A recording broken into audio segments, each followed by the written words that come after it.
Operation कमल लगातार कर रहे हैं, लगातार चल रहे हैं, पर अभी तक उसमें सफल नहीं है। मेरी इंफॉर्मेशन जहां तक है 19 सांसद बागी नहीं है। कल्याण बनर्जी की बात चल रही थी, कल्याण बनर्जी वापस आ गए। अभी तक अगर 19 सांसदों की बात होती या 20 सांसदों की बात होती तो कब के वो अलग हो गए होते।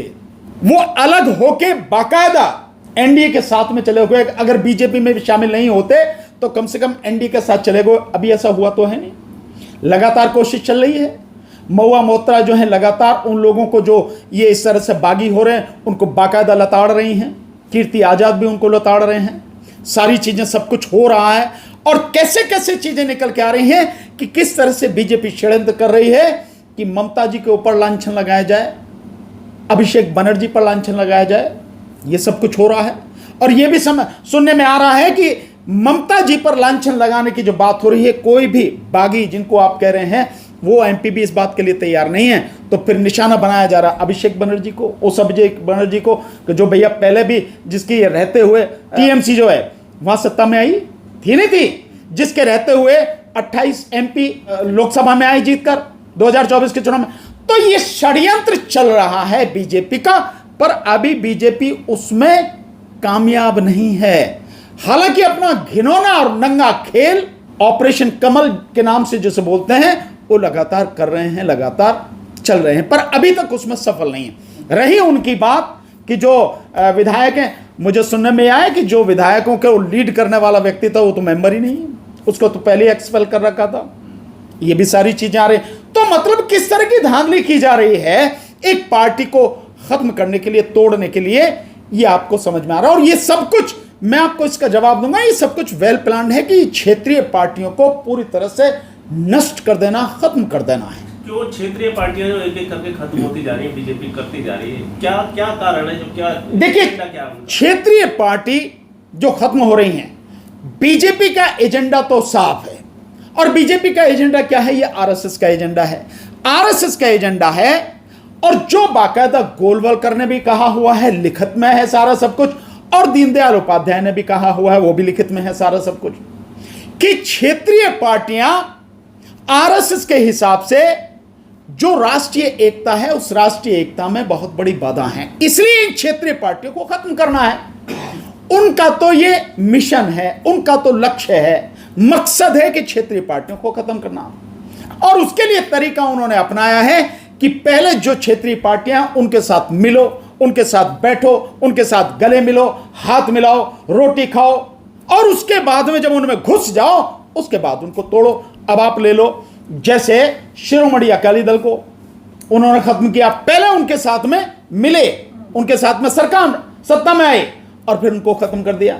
फिर आ जाओ आप बीजू जनता दल, नवीन पटनायक, पहले उनके साथ में मिले और उसके बाद कैसा सुपड़ा सपाया गया उड़ीसा में बीजू जनता दल का। इसी तरह से आ जाओ शिवसेना, शिवसेना के साथ गठबंधन किया, फिर शिवसेना को तोड़ दिया और शिवसेना के साथ साथ में एनसीपी को भी तोड़ दिया, तो महाराष्ट्र में बिल्कुल बिखेर दिया, पूरी तरह साफ कर दिया और वहां सत्ता में बैठे। फिर आप आ जाओ किसके साथ में हुआ? बहुजन समाज पार्टी के साथ में। बहुजन समाज पार्टी के साथ में शुरू में बहन जी ने सरकार बनाई थी मिलके बीजेपी के साथ में, और फिर बाद में भी बीजेपी ने उनको सपोर्ट किया, तो कहीं ना कहीं उनके साथ में थे ना। और उसके बाद में बीएसपी का क्या हाल कर दिया? बीएसपी का पूरी तरह से सफाया कर दिया। सबके सामने है, खुला खेल फरुक्काबादी चल रहा है, पूरी गुंडागर्दी चल रही है, तो बीएसपी को पूरी तरह से तह में लगा दिया। बाबा साहब का मिशन पूरी तरह से खत्म कर दिया उन्होंने। ठीक, इसके बाद अब आप आ जाइए बिहार में। बिहार में नीतीश के साथ में मिलके, और नीतीश का आज क्या हाल कर दिया? कहां है नीतीश? साफ कर दिया ना, नाम मात्र के लिए, कहने के लिए पार्टी रह गई है। किस दिन नीतीश की पार्टी के सारे सांसद उसमें शामिल हो जाएं बीजेपी में, आप कह नहीं सकते। सत्ता तो वहां से छीन ही ली भाई। बिहार में आज बीजेपी की सरकार है, नीतीश की तो सरकार है, और उसके साथ साथ में आरजेडी का भी सफाया कर दिया। जिस आरजेडी के साथ में पब्लिक जबरदस्त तरीके से उस आरजेडी को कहां खड़ा कर दिया आपको मालूम है। ये सारी स्थिति है। ठीक, अब नंबर किसका है? अब नंबर है उत्तर प्रदेश में समाजवादी पार्टी का।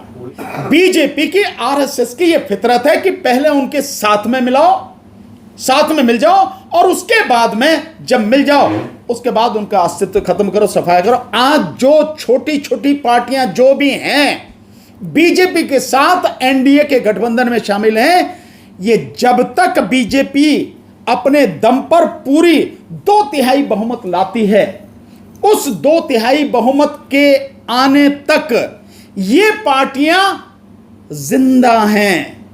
जिस दिन 2/3 बहुमत आ गया, हासिल कर लिया, इधर उधर से तोड़फोड़ करके, बेईमानी से करके बीजेपी ने लोकसभा में और राज्यसभा में जिस दिन 2/3 बहुमत हासिल कर लिया, 2/3 बहुमत के लिए राज्यसभा में 167 सीटें चाहिए और लोकसभा में 362 सीटें चाहिए। जिस दिन लोकसभा में 362 सीटें हो गई और राज्यसभा में 167 सीटें हो गई, उस दिन ये जो बाकी जो पार्टियां हैं ना चुपकी हुई हैं, तब इनकी गर्दन कटेगी, इनका नंबर तब आएगा। ये तब तक इनसे कुछ नहीं कहा जाएगा, पाल के रखे जाएंगे सारे के सारे। सो बीजेपी की ये फितरत है। इस देश के संविधान को खत्म उन्हें करना है।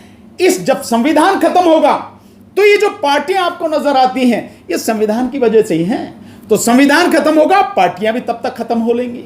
संविधान खत्म होगा तो संघीय ढांचा जो है, केंद्र और राज्य अलग अलग हैं, राज्यों की सरकारें पूरी तरह से खत्म होंगी, क्योंकि उनकी नजर में एक देश, एक राजा, एक संसद, एक सरकार, बस यही है।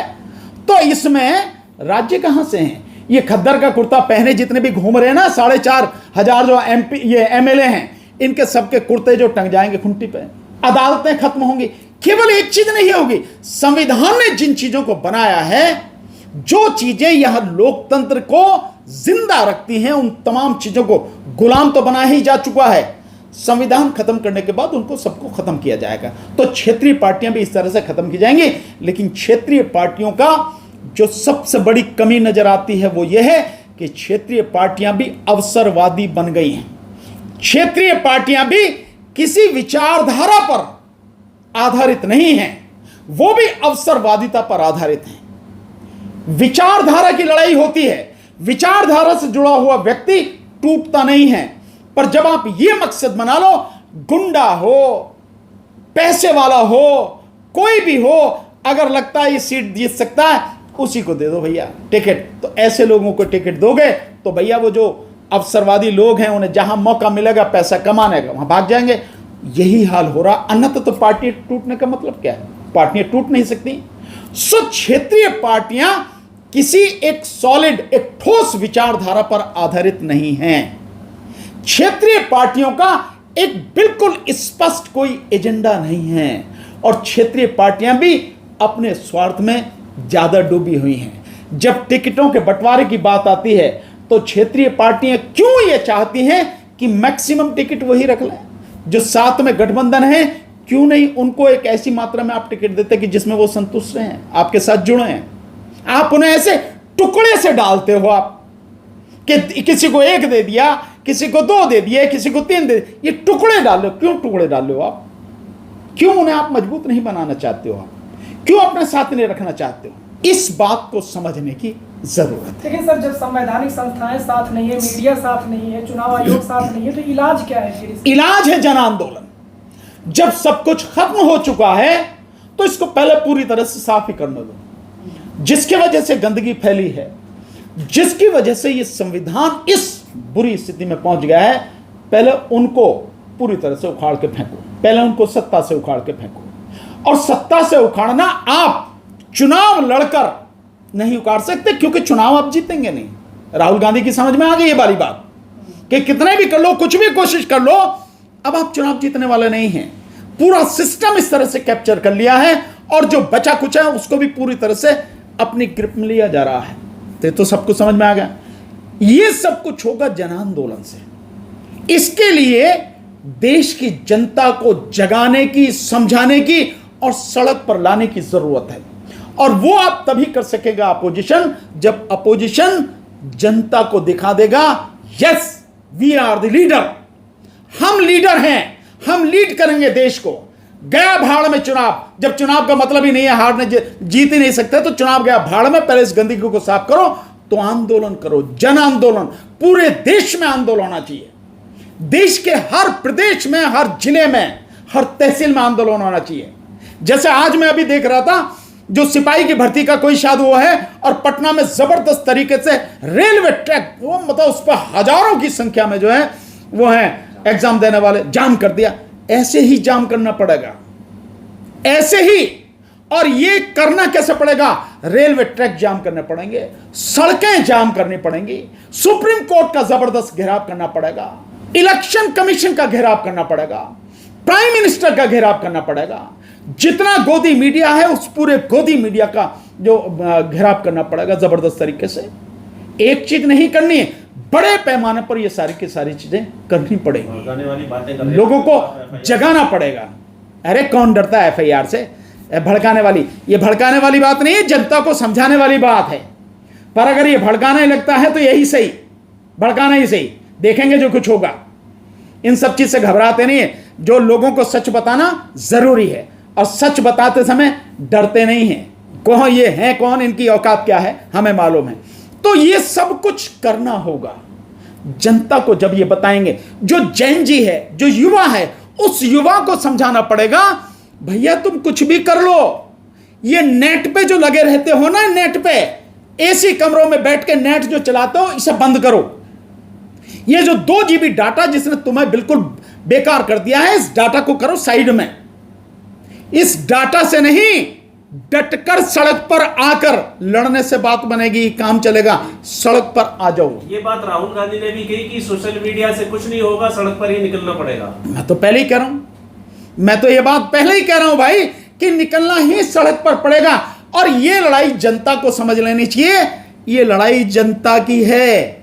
नेता आ जाएं, लीड कर दें, आपको बहुत अच्छी बात है, उन्हें धन्यवाद देना, उन्हें बधाई देना। अगर नहीं आते हैं तो जनता को अपने आप लड़ाई लड़नी पड़ेगी। नेताओं का कुछ नहीं बिगड़ जा, हार जाएगा तो भी, जीत जाएगा तो भी, कुछ नहीं, हार भी जाएगा, कोई बात होगी, उछल के इधर से इधर बैठने में उसे कितनी देर लगे, मेंढक की तरह उछल के यहां बैठ जाएगा।